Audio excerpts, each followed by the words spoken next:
Bismillahirrahmanirrahim. Assalamu alaikum wa rahmatullahi wa barakatuh, jami'an. I'm a bit nervous today. I don't usually get nervous, but my daughter's there, and she's promised to put me off while I'm speaking by sticking her tongue out at me. So let's see how it goes. All right, so as most of you will know, I'm a Sunni Muslim, but I've straddled through my personal life and professional life both Sunni and Shia communities quite successfully so far, alhamdulillah. I work for Press TV, but I also run a British Muslim website called Five Pillars, and I think we're the only ones that has actually tried to take a cross-sectarian approach. You know, we're not in one particular corner of the community. We do try and give everyone a voice, which is kind of a deliberate policy decision on our part. In terms of sectarianism, I think it really has gone into overdrive since the Syrian war began. I think we have to be honest. And communities have been divided.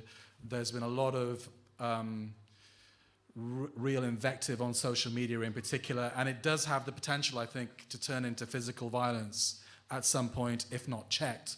Although, alhamdulillah, I think over the last year or so, I've noticed a change. People have calmed down. They have kind of decided to put their differences aside to a certain extent. But the sectarian rhetoric certainly has been getting out of control. It's had an impact in terms of how Muslim groups work with each other. Old friends who've known each other for 20 years now don't do, as Ahmed was saying, they don't do events together.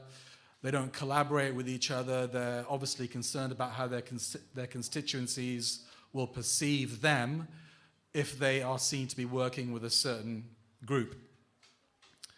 From my perspective, I'm not an Islamic scholar, obviously, but from my understanding, there are two great orthodoxies in Islam, the Shia Orthodoxy and the Sunni Orthodoxy.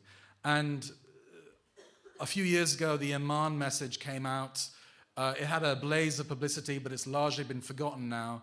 But I would encourage people to read that because ultimately, both Sunni and Shia scholars, extremely influential ones, came together and decided to say, this is Islam, this is what Islam is. And they recognized each other. The Shias recognized the Sunnis recognized the Shias.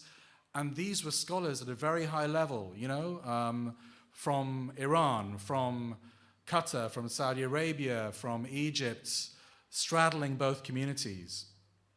So what right have we got, you know, people that don't have this knowledge and hinterland in terms of Islamic scholarship to question what these people are saying? I personally believe that we shouldn't talk about the differences between Sunnis and Shias, for example, the differences that we undoubtedly do have at a layman's level, because this is the kind of stuff that should be happening in masajid, at an academic level, not people on social media mouthing off, you know, kind of pontificating from a position of ignorance. It'll only lead to harm. So we have to tolerate each other's differences, but focus on what unites us, which is ultimately far more. We have one Quran, one Allah, one Prophet. These are the things that are significant, and of course there are things that we differ on as well. In terms of practical solutions about how we can overcome these difficulties, because ultimately division is not an option when our religious and political values are literally hanging by a thread, as the brother said, and under attack every day. You know, if we're not united, they're going to pick us off, and they don't care whether we're Sunni or Shia. You know, they don't differentiate between that. They just see us all as, you know, I'm talking about the far right. They see us all as the P word. I won't say it, but you know what I'm saying.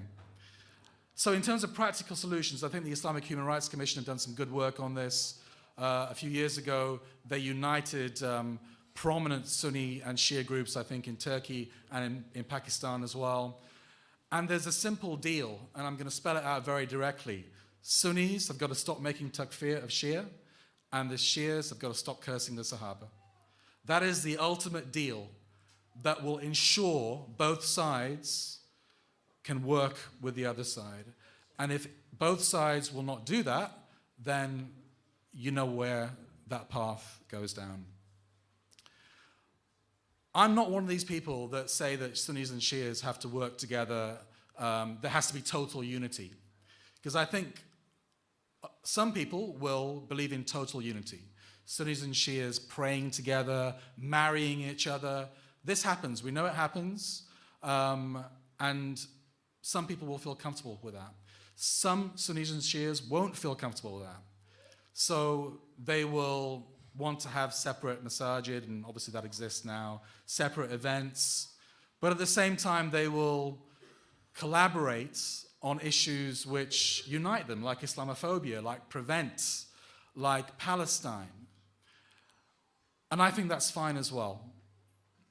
As long as there's no incitement, as long as they're not actively going out of their way to portray the other as being on the wrong side of history or worse.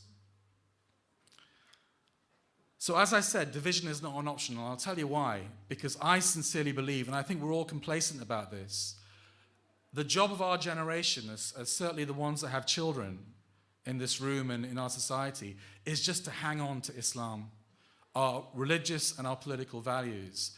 Every single community that migrates to another country eventually becomes like the people in that country. And there is no exception to this in human history. So it's a miracle that we have held on to our political and religious values as much as we have. American Muslims certainly haven't, but British Muslims, that is something that we can be proud of. But that is the trajectory. So if we're complacent, if we start giving an inch, they're going to take a mile. We're going to end up like the Christians, where churches are empty. I walked past a very beautiful church near where I live today, and I was thinking that's an amazing building. It's being sold off as flats. This is what is happening to the Christian religion because it's been secularized over centuries. We can't give them an inch. Our religious values are under threat. If we talk about an Islamic state, not an ISIS Islamic state, but the concept of an Islamic polity, then we're extremists. If we say that homosexuality is a sin, we're extremists. If we talk about Islamic law or Sharia law, we're extremists. If we hold on to our political values, our opposition to Israel, the Zionist entity, if we talk about foreign policy, like Britain's murderous wars, or the West's murderous wars, that's what they were.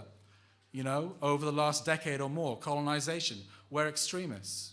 And if we talk about prevent, which is ultimately state Islamophobia, it's exactly what it is, then we're extremists.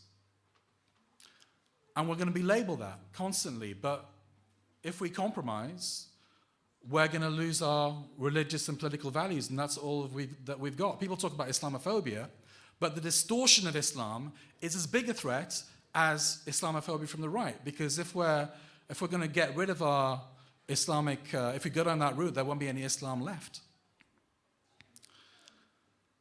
In terms of how Sunnis and Shias can work together on common projects, I've already named a few.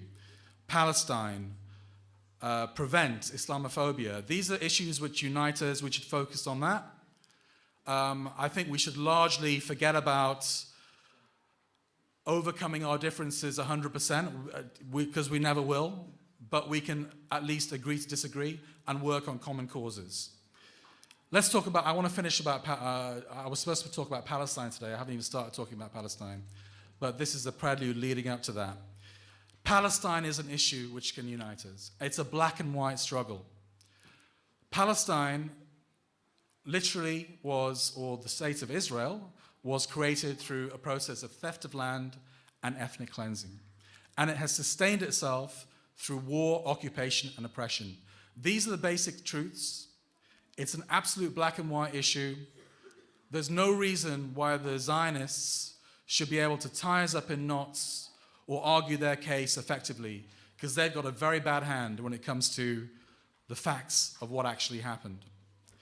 I just came back from a conference in Istanbul last week, which was attended by about 800 journalists and activists and academics, Palestinians and non-Palestinians from around the world.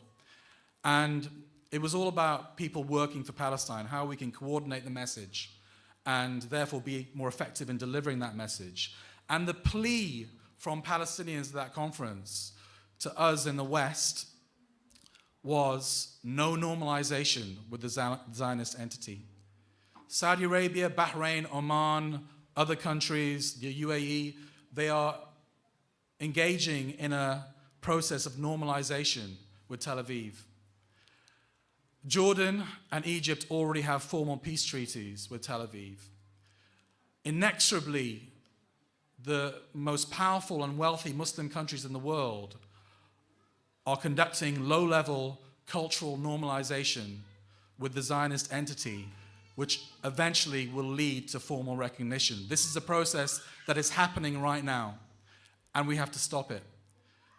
In the West here, the same kind of thing, obviously at a low level, is going on with our Muslim institutions. We are doing soft normalization with Zionists. Mitzvah Day was a good example, happened a few days ago. I wrote a controversial article on it on my website. Take a look at it if you haven't already read it. And I got criticized for that, not from within the community, but by Zionists. Because in the community, they are sick and tired of mosques and Islamic institutions getting cozy with Zionists. And I'm not talking about an ordinary Jew who may have a connection with Israel in their hearts, but they don't campaign vocally about it. I'm talking about people who are doing Tel Aviv's bidding. Palestine is the central cause of the Muslim Ummah, always has been. It's been overshadowed in the last few years by Syria, but traditionally this has been our central cause. And we are getting people in this country that are normalizing with people who are working day and night for Tel Aviv. Hardcore Zionists who are using interfaith as a way of soft normalization with the Muslim community. Why are they doing that? And this is a deliberate tactic. Why are they doing it? Because no one can object to Muslims and Jews cooking chicken soup and feeding the homeless. It's a harmless activity. No, it isn't. No, it isn't. Of course, you can't object to that on a superficial level, but there's an agenda behind it. The Zionists in this country, who are under the sway of Mark Regev in the Israeli embassy, they want Muslims to stop talking about Palestine. So how do you get them to do that? By building personal connections with them. Because once you have that personal connection, then it's much more difficult to speak out and tell the truth about sensitive issues. So Israel-Palestine is never mentioned at these interfaith gatherings. Yet they're doing a lot of harm. If we want to do interfaith, let's do interfaith with the many Jews out there who are more opposed to Israel than I am.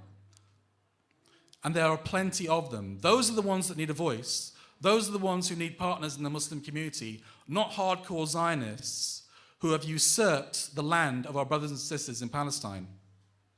So the key message is, and we must follow the lead of the Palestinians. I don't make this stuff up myself because I don't count. I'm not a Palestinian. Listen to what the Palestinians are saying. Our job is to support them, not to lead them. We follow. They lead, we follow. And they're telling us, you need to disseminate some simple messages in the West. Stop talking about this ridiculous two-state solution. Stop talking about this ridiculous peace process and negotiations, which is nothing but a way of cementing Zionist control over virtually the whole of Palestine. There is no two-state solution. It's dead. It was dead 10 years ago, or more than that. And Palestinians know that very well. Stop talking about Palestinians, or rather, talk about resistance. Talk about Israeli crimes and oppression.